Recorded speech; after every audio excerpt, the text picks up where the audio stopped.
Well, the California State Legislature recently passed SB 778 into law.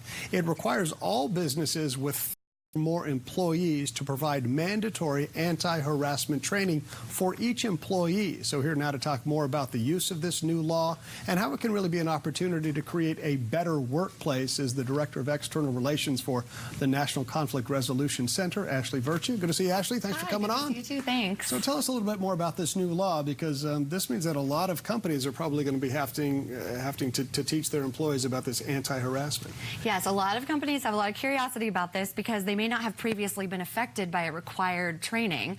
In the past, it's been required that companies with 50 or more employees train all of their managers and supervisors in anti-harassment training.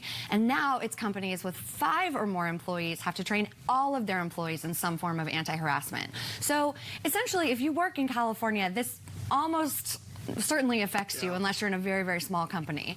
So a lot of companies and organizations, individuals are using this as an opportunity to say, okay, not only do I need to do this training, but are there ways I can do more than just check the box? So this is really an impactful training for my company. And so what can they do in addition to just checking the box? Well, there was a report and a task force that was put out in 2016 by the EEOC. And one of the main findings that they produced said that anti-harassment trainings are really important, but what's even more important is empowering bystanders to address situations that they see early on before they escalate to the point of harassment. And so if you're wondering, what is a company called the National Conflict Resolution Center doing in the field of working in anti-harassment training, it's because we acknowledge that it really starts way back before harassment has escalated to where bystanders are seeing things going on but not sure what to do about it. We acknowledge that those are really challenging conversations to have, but that's our area of expertise, is challenging conversations. And so we really think that companies going out there equip their employees with anti-harassment training should also be talking to them about how to empower bystanders and how to give bystanders the tools to speak up when they see something. What should they be saying to a bystander? Maybe they think that something didn't seem quite right. Maybe they don't want to be a tattletale. It was just a little thing. I should just keep my mouth closed and do my job. Well, there's all kinds of reasons we found that bystanders don't act, really. We see that there's 3 kind of typical responses are avoiding, accommodating, or attacking, right?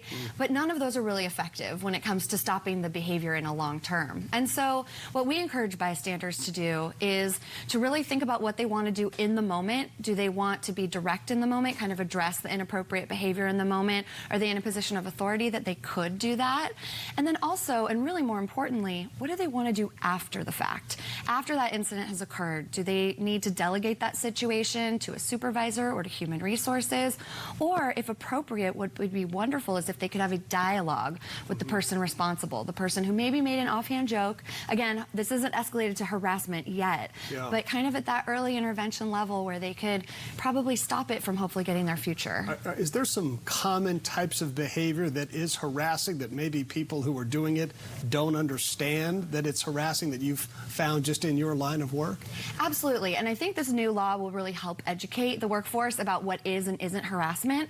But it's not just enough to know what that is, because a lot of harassment, especially a hostile work environment, is defined by a pattern of behavior. So just doing something once, say teasing or making a joke that's inappropriate, may not be harassment, but if you do it multiple times, it could be. And so having empowered bystanders who can step in and say, hey, that joke just pushed the lines a little bit, let's have a conversation about that, can actually help it from getting there. Ashley Virtue, thanks for coming on. Appreciate it. Thanks for all the insight.